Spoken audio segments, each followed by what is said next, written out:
Assalamualaikum warahmatullahi wabarakatuh. Kami dari kelompok 4, mata kuliah penulisan buku ajar akan mempresentasikan materi kami yaitu tentang aspek-aspek dalam bahan ajar. Kelompok kami terdiri dari 4 anggota, yaitu yang pertama ada Eka Puspita Wardani dengan NIM 19021040210.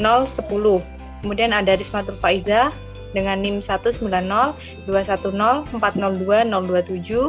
Ada Emilia Aryani dengan NIM 19021040228. Dan yang terakhir ada Agung Budi Santoso dengan NIM 19021040231. Masuk kepada penjelasan pertama, silakan Eka Puspita Wardani untuk menjelaskan. Baik, terima kasih. Di sini saya akan membahas mengenai aspek-aspek dalam bahan ajar.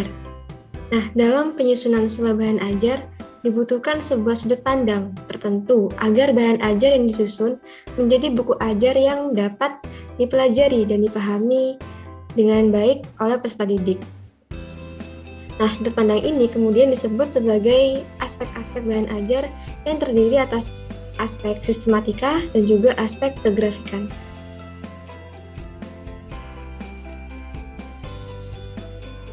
Nah, untuk aspek sistematika sendiri, itu ada keruntutan penyajian, keseimbangan antar bab, dan juga kelengkapan penyajian. Sedangkan aspek kegrafikan itu ada 2, yakni aspek estetika dan aspek format. Untuk selengkapnya akan dijelaskan oleh rekan saya. Yang selanjutnya yaitu keruntutan penyajian. Nah, dalam buku bahan ajar ini ada beberapa aspek yang perlu diperhatikan. Salah satunya adalah aspek sistematika yang membahas tentang keruntutan penyajian bahan ajar. Nah, menurut Abidin pada tahun 2013 ini ada aspek utama yang harus diperhatikan dalam penyusunan bahan ajar, yaitu ada 3 aspek. Yang pertama aspek materi, yang kedua aspek penyajian materi, dan yang ketiga aspek grafika dan aspek bahasa dan keterbacaan. Nah, dalam aspek sistematika yang membahas tentang keruntutan penyajian ini, biasanya akan dimulai dari materi yang mudah, sedang, sampai materi yang sulit. Tingkat kesukaran materi disusun secara runtut untuk memudahkan pembelajaran atau pemahaman siswa. Karena keruntutan dalam penyajian materi, sesuai tingkat kesukaran akan memudahkan siswa untuk memahami setiap materi yang diajarkan dan dikembangkan secara bertahap. Nah, ini menurut Abidi juga mengatakan bahwa berdasarkan aspek sistematika dalam hal penyajian, bahan ajar yang akan dibuat atau dikembangkan oleh guru hendaknya memperhatikan beberapa hal. Nah, tujuan pembelajaran ini harus disajikan secara terus terang, tidak sulit dipahami atau tidak berbelit-belit. Informasi yang disusun secara runtut agar materi yang disampaikan dapat ditangkap maksudnya dan memiliki gambaran yang jelas oleh peserta didik. Nah, selanjutnya, keruntutan penyusunan bahan ajar juga disesuaikan berdasarkan kerumitannya. Keruntutan konsep dalam buku ajar mengikuti teori perkembangan belajar. Maksudnya adalah dari yang mudah hingga sukar, sederhana menuju kompleks, hingga konkret menuju abstrak, yang diketahui hingga belum diketahui. Semua disajikan runtut, disesuaikan dengan tingkat pemahaman. Selain keruntutan penyajian, dalam buku ajar juga harus ada koherensi. Dalam pemaparan data, konsep dan teori yang ada selain harus runtut juga harus berkoherensi, yaitu memiliki hubungan yang masuk akal sehingga penyampaian materi dalam bahan ajar memang memiliki landasan yang jelas. Selanjutnya akan dilanjutkan oleh rekan saya. Baik, saya akan menjelaskan tentang keseimbangan antar bab. Dalam penyusunan bahan ajar, terdapat beberapa aspek yang perlu diperhatikan. Salah satunya adalah aspek sistematika, yaitu mengenai keseimbangan antar bab.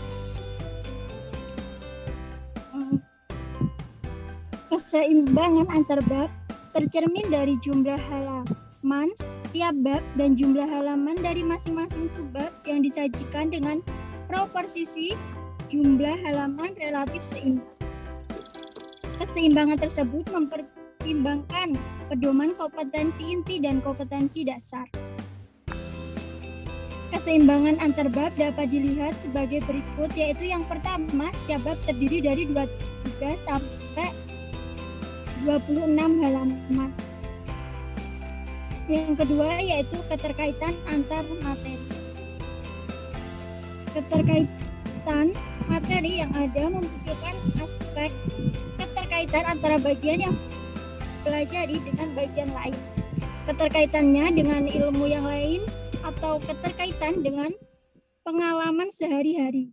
Buku ajar sangat disarankan mengambil setting regional atau Indonesia. Yang ketiga yaitu keterkaitan konsep dengan gambar, tabel, dan sebagainya. Konsep-konsep atau uraian pada tiap bab diperjelas dengan bantuan gambar, grafik, tabel, ilustrasi, dan sebagainya. Jadi jelas bahwa adanya gambar, grafik, tabel tersebut memang diperlukan untuk membantu menjelaskan konsep atau memperdalam uraian dari suatu topik yang terdapat dalam setiap bab. Yang keempat yaitu materi tidak tumpang tindih. Jadi materi contoh soal yang diberikan bervariasi dan tidak mengulang-ulang serta berlebihan antar bagian atau bab.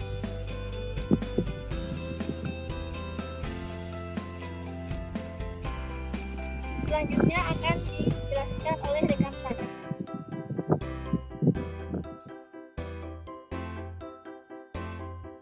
Baik, untuk selanjutnya mengenai kelengkapan penyajian ya dalam sebuah buku ajar.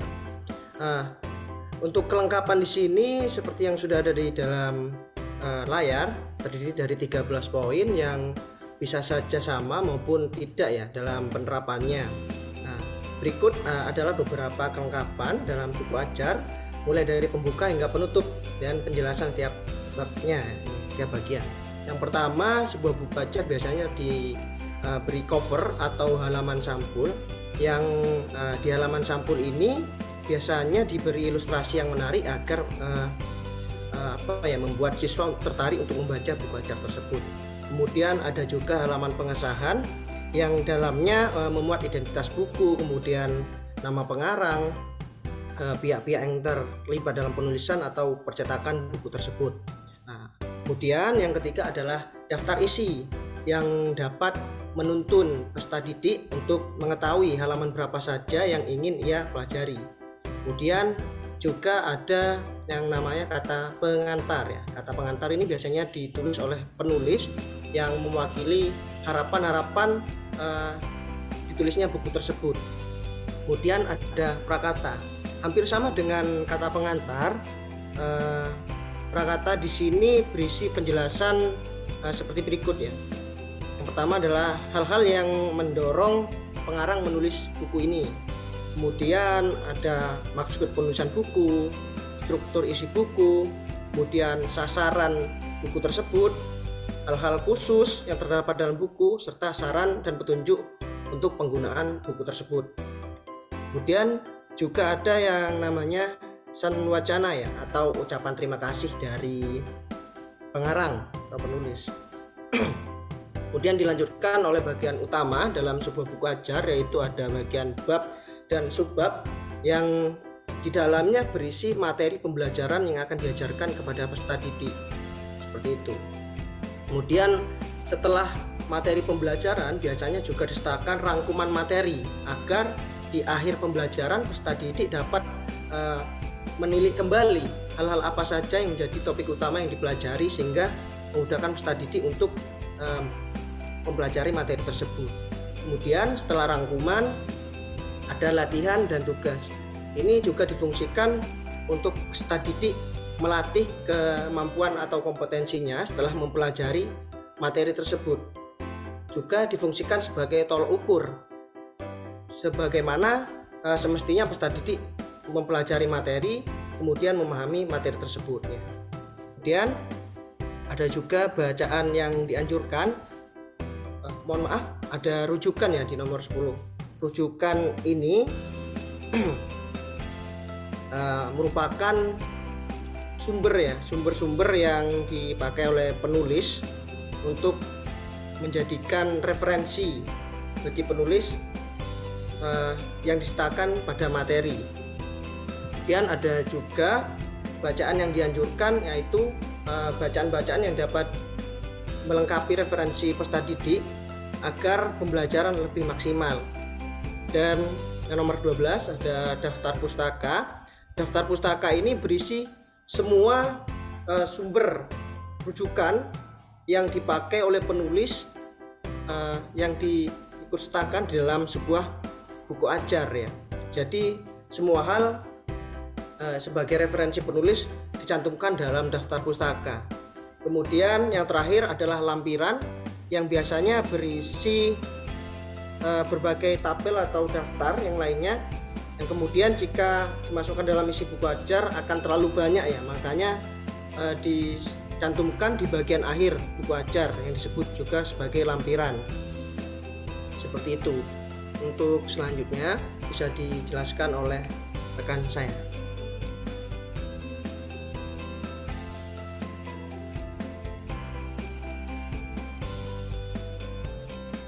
Baik, untuk selanjutnya yakni ada estetika. Nah, estetika ini sering dikaitkan dengan keindahan. Dan berhubung dengan bahan ajar ini, aspek estetika menunjang sebuah penampilan bahan ajar agar terlihat lebih menarik dan lebih relevan untuk dipahami peserta didik. Untuk poin penting dari estetika sendiri yaitu adalah ilustrasi. Ilustrasi ini dibuat agar bahan ajar itu tidak terkesan monoton dan membosankan. Dan juga ilustrasi digunakan untuk memperjelas informasi yang akan disampaikan. Sehingga dengan adanya ilustrasi ini dapat menjadi dan memotivasi peserta didik agar memiliki gairah untuk membaca buku ajar tersebut. Ilustrasi yang sering digunakan adalah gambar dan juga tabel, di mana gambar dan tabel itu mendukung pemahaman materi peserta didik menjadi lebih baik dan lebih paham daripada buku ajar yang tidak memiliki ilustrasi sama sekali. Baik, untuk selanjutnya akan dilanjutkan oleh rekan saya. Yang terakhir adalah tentang format buku ajar. Dalam format penulisan bahan ajar seharusnya disesuaikan dengan buku ajar itu sendiri, karena buku ajar juga termasuk dalam karya tulis yang akan dipelajari, sehingga penulisannya perlu aturan dan format yang sesuai. Format yang perlu diperhatikan dalam penulisan buku ajar ada pada bagian luar buku, format dalam isi buku, sampai pada bagian akhir atau penutup buku ajar. Berikut akan saya bahas tentang format penulisan buku ajar sesuai dengan aspek kegrafikaan secara umum. Yang pertama ada pada bagian luar. Pada bagian luar ini atau cover depan memiliki format penulisan antara lain berisi judul utama, subjudul, nama penulis, dan nama penerbit. Punggung buku terletak di celah sampul depan buku berisi informasi mengenai judul, penulis, penerbit, kota, dan informasi lainnya. Dan pada bagian cover belakang terletak paling belakang yaitu berisi format dari judul itu sendiri, subjudul, ISBN, penerbit, sinopsis buku, dan biasanya juga berisi tentang informasi penulis. Yang kedua adalah isi buku. Pada bagian isi buku ini terdapat 3 poin, yaitu preliminaris, bagian utama buku, dan postliminaris. Preliminaris ini adalah bagian utama atau bagian awal di buku ajar. Secara umum ini terdiri dari beberapa halaman yang berisi halaman hak cipta buku, halaman persembahan, halaman ucapan terima kasih, kata pengantar, halaman prakata, daftar isi, daftar gambar, tabel, sampai pada halaman pendahuluan. Kemudian pada